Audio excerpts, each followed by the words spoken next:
Howdy, everybody. Here we are, all ready to take you down to Pine Ridge for another visit with Lum and Abner, brought to you by the makers of Horlicks, the original malted milk.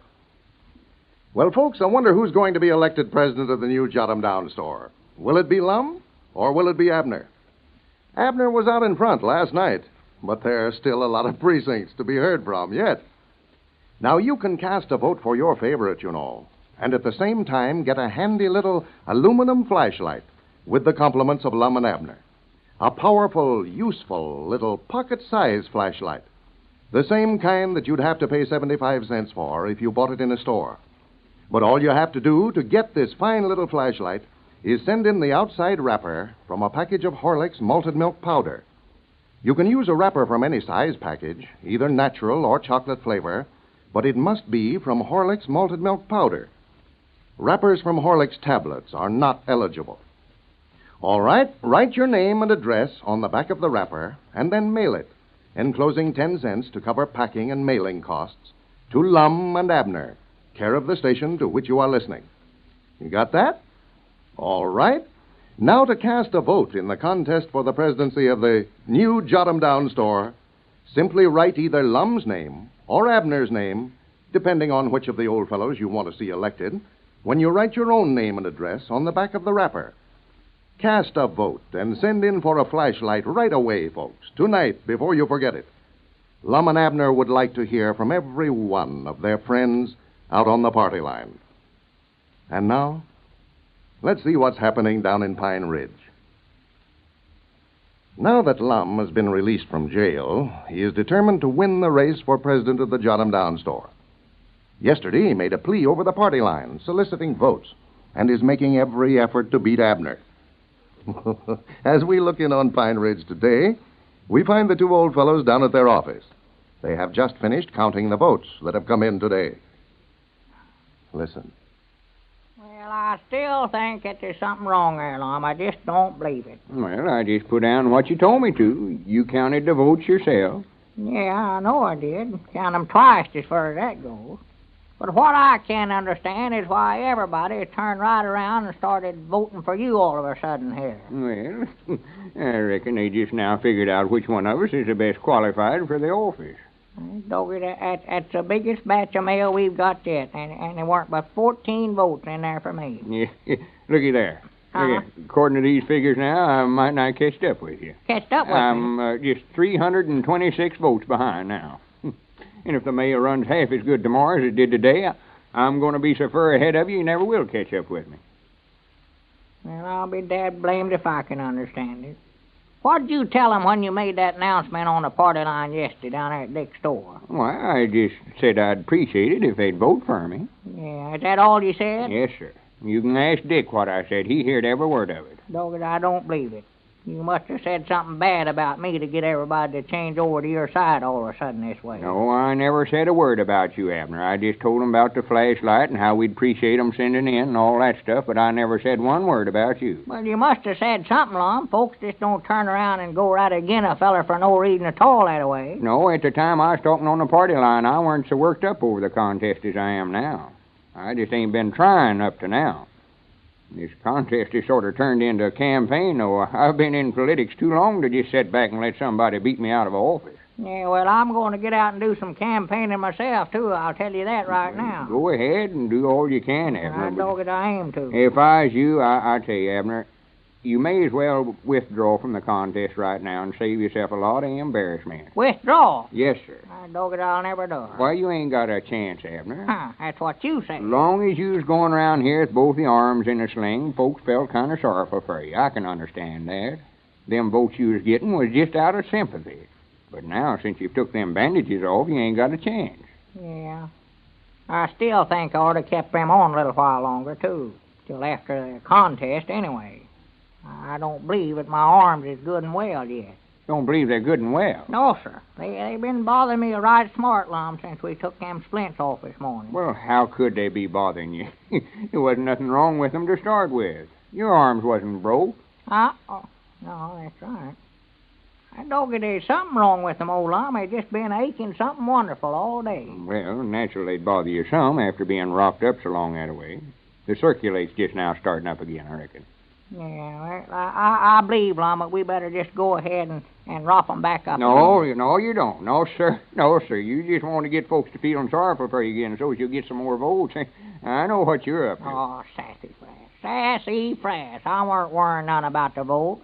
I've still got a big lead on you. Yeah, you have right now, but just recollect the battle ain't over till the last shot's fired. Huh? I say the battle ain't over till the last shot's fired. What battle? Why, the battle between me and you. I say it ain't over till the last shot's fired. Well, now, Lum, now, wait a minute. Now, I don't think we ought to take it that serious now, Lum. That's just going too far. Of course, I'd love to get elected president of the store, but now, I don't think we ought to get in no trouble over it. Get in no trouble over it? Yeah, Lum, we've just been friends for so long, been partners and neighbors, and we've did for one another when we was sick and lent one another money and everything. I just hate to see something like this end up in a ruthless. Well, there ain't no use for us to get mad about it. No, that's what I say. No, get no ruthless. Just let the best man win. Yeah, but now, what if one of us gets killed, Lum? We'd have our regrets over it the rest of our lives. Well, there ain't nobody going to get killed. You needn't to worry none about that. And I don't know now. That's awful dangerous business, packing firearms for one another. Well, undoubtedly you ain't going to start carrying no gun for me, are you? You're dead blame right I am. You mean you take a gun and shoot me just over this election? Why, sure I would. I'd hate mighty bad to do it, but now if you think that I'm just going to stand around and let you do all the shooting without some way to protect myself, you've got another guess. Here, wait a minute. I never said nothing about shooting at you. You did done it. I heard you. Just 'cause you seen I was going to take up for my rights, why now you're trying to back out. Doggy, you just jumped on the wrong feller this time, Lum. Us Peabodys is awful peaceful folks. Tries to treat everybody nice, but doggy, when you start shooting at us, now you've got a fight on your hands. Well, great, I am. You think just 'cause I'm wearing spectacles that I can't see to do no good. But I can still hamstring a deer at 100 yards, Lum. If you made up your mind to settle this contest with firearms, I'm ready for you any time you want to get started. Abner, where in the world did you get the idea in your head that I was going to start shooting at you? Why, you said so yourself. Why, I never done no such a thing. You did too. Said this battle betwixt me and you wasn't going to be over till the last shot was fired. I aim to be the one to fire it. Well, you just misunderstood me, Abner. I heard what you said. You said it twice. I asked you over again, just to be sure. Yeah, that's what I said, but I didn't mean I was going to show enough. Yeah, what's going on in here? Well, howdy, Dick. Lord, I hear you fellas talking clear outside the store there. What's the matter? Oh, just a little misunderstanding here betwixt me and Abner. Sit down, Dick. Doggy, any time they think they can bluff us Peabodys out, they've got another guest coming. We've always been known as fighting stars. Nobody ain't trying to bluff you out, Abner. Just forget about it. Yeah, forget about it. Forget about it. And then let you slip up behind my back and shoot me. No, sir. For goodness sakes, Abner. Well, what in the world's wrong with you fellas anyway? Oh, Lum's trying to start some trouble with me. Drawed a gun on me a while ago. I never done no such a thing. Why? Well, you said you was going to, and that's just the same as. Well, what's the argument about, anyway? Oh, nothing, Dick. This crazy idiot here, he can't understand nothing.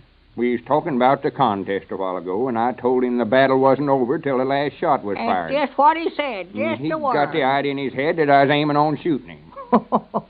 Well, Abner, he didn't mean that he was really going to shoot you. And I don't want him shooting at me, neither. Dick, there ain't no use to try to explain it to him. Yeah, the more you know. talk to him, the worse he gets. I know my right. I've learned long ago the best way to do when he gets mixed up this way is just to shut up about it. Let him cool off. He's just doing a lot of talking. Talking? Just doing a lot of talking? That's all you're doing. Yeah. Well, that shows right there that you don't know us Peabodys, Lum. We're dangerous people to meddle with. How many more than 8 people had anybody by the name of Edwards ever shot? Huh? I say, how many more than 8 people had anybody by the name of Edwards ever shot? Well, I don't know. Hardly none, I hope. Well, Uncle Zeke Peabody did. Back when Peabodys and Jenkinses was a feuding, why, he shot 8 of them in one season. Well, that ain't nothing to be bragging about. Well, it ain't nothing to be ashamed of. You never used but 9 cartridges. Well, just forget about shooting, Abner. Shooting who? Well, just forget about shooting. We're not going to have no trouble now. Just calm down. You'll be all right directly, and then you'll be ashamed the way you've been talking. Why, sure, Abner. You just got things all mixed up here. Lum didn't mean that at all. You just misunderstood him. Well, look there. I hadn't noticed that you got the bandages off your arms. Yeah, and I'm glad I done it now, too. I'd hate to get in a gunfight with both my arms wrapped up in splints that way. Yeah, look there. I dog it, I can draw her just as fast as that. Here, Abner, put that gun up. Yeah, put that up, Abner. Swan, ever since he's got to be constable where he can carry that gun without being arrested, he packs it every place he goes. Somebody's going to make him eat it one of these days. Yeah, you better be careful about that, Abner, sure enough. Well, how's the contest coming, Lum? I noticed you got an awful lot of mail today. Oh, yeah, I aim to tell you, Dick. You know, out of all them letters you and Cedric brung over here, Abner never got but 14 votes. Yeah, all the rest of them was for me. Well, say, you kind of staged a comeback, didn't you, Oh, Lum? yeah, I think that talk I give 'em on the party line yesterday sort of woke some of 'em up. Yeah, well, I knew if you just made up your mind to get in there and fight, that you could make a good contest. Oh, yeah, I aim to put on a campaign now like you never heard of before. Make that old campaign speech here, will you? Yeah, recollect when I ran for Justice of the Peace here, a few years back, when Squire Skimp was running again? Yeah, that was a hot contest. Well, I'm gonna adopt some of them same tactics on this. Gonna put signs around town and everything. Stump speak the county if necessary. Well, that's the thing to do. You and Abner both. Just work your best. I'm going over to Cherry Hill tonight to make a little talk. Oh, are It's a you? good roads meeting over there. I think I'll get up there and tell them about the contest whilst I'm over there, on my feet and all. Yeah, well, I was aiming on going over there to that meeting, too. I heard about today. Granny, if you're going, I'd love to ride over with you. Why, Dick. sure. I'd be glad to have you. There's plenty of room, Lum. Just get in and go with us. I'm getting enthusiastic over this contest now. Only ain't but 326 votes behind, you know. Well, say, now, this is developing into a pretty close contest now. Yeah. What are you doing there, Abner? I dog it can't be did. What are you talking about? You can't get that gun in your mouth there. I know I can't. That's what I say. Nobody could make me eat this gun if they wanted to. I didn't figure you know what you was talking Well, about. put that gun up. I'll there put before it you up hurt when I somebody. get good and ready. Well, you're going to hurt somebody. I ain't gonna You put do it up right now. Here, give me that Oh, thing. yeah, don't. Turn loose now, Lum. Turn Give loose. it Get here. away. Give it Turn here. loose. Get away from here, Lum. Oh, my goodness. Well, we imagine that this argument seems to have ended rather seriously after all. But we also imagine that neither of the old fellows will be hurt badly enough, but what they'll appreciate your votes. Now, I'm sure that every one of you will want to cast a vote for either Lum or Abner in this big race for the presidency of the new Jot 'em Down store. You can cast a vote, you know, when you send in for one of those fine pocket-sized flashlights that Lum and Abner are offering to all Horlicks malted milk powder users. So send in for a flashlight. Do it right away, tonight. Here's how you send in your request. Write your name and address on the back of the outside wrapper, not the label on the bottle, but the outside wrapper, from a package of Horlicks malted milk powder. Now, you may use a wrapper from any size package, but it must be a Horlicks malted milk powder wrapper. Don't send in wrappers from Horlicks tablets, for they are not eligible. Well, mail your wrapper with your name and address, and with 10 cents to cover packing and mailing costs, to Lum and Abner, care of the station to which you are listening. And here's how to cast a vote in the contest between Lum and Abner for the presidency of the new Jot 'em Down store. Simply write either Lum's name or Abner's name, whichever one you want to see get the office, when you write your own name and address on the back of the wrapper. Send in your request and vote tonight, all of you. This is not only a chance to get a fine flashlight, not only a chance to elect your favorite to the presidency of the new Jot 'em Down store, it's more than that. It's a chance to express your appreciation of Lum and Abner and of their sponsor, the makers of Horlicks. This is Carlton Brickert speaking for Lum and Abner and Horlicks, who now bid you all good night and good health.